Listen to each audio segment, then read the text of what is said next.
Because I know a lot of people in Michigan that are planning to vote for Trump, and they don't necessarily like him that much, and they don't necessarily agree with him.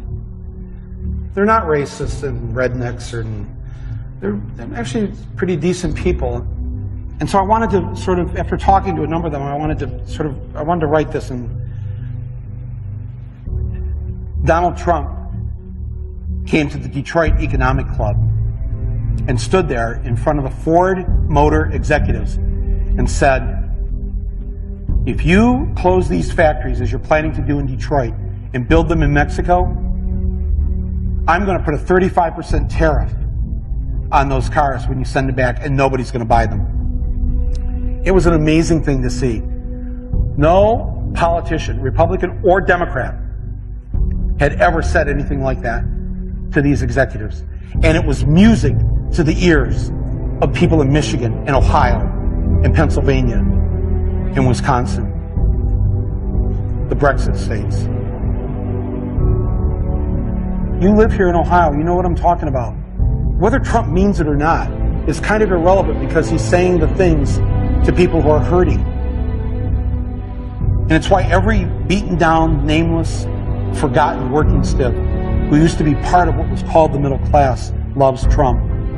He is the human Molotov cocktail that they've been waiting for. The human hand grenade that they can legally throw into the system that stole their lives from them. And on November 8th, Election Day, although they lost their jobs, although they've been foreclosed on by the bank, next came the divorce, and now the wife and kids are gone, the car's been repoed, they haven't had a real vacation in years, they're stuck with the shitty Obamacare bronze plan where you can't even get a fucking Percocet. They've essentially lost everything they had, except one thing. The one thing that doesn't cost them a cent and is guaranteed to them by the American Constitution, the right to vote. They might be penniless, they might be homeless, they might be fucked over and fucked up. It doesn't matter, because it's equalized on that day.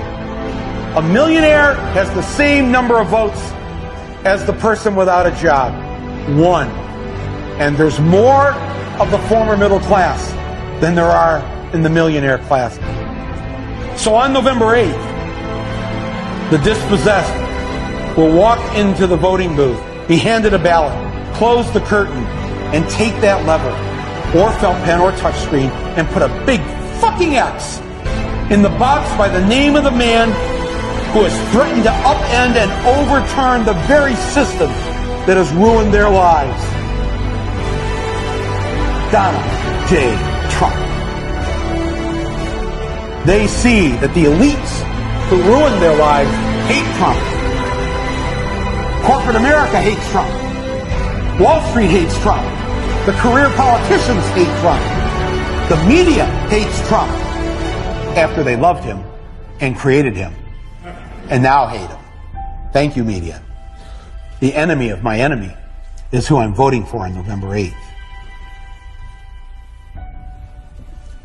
Yes, on November 8th, you, Joe Blow, Steve Blow, Bob Blow, Billy Bob Blow, all the blows get to go and blow up the whole goddamn system, because it's your right. Trump's election is going to be the biggest fuck you ever recorded in human history. And it will feel good.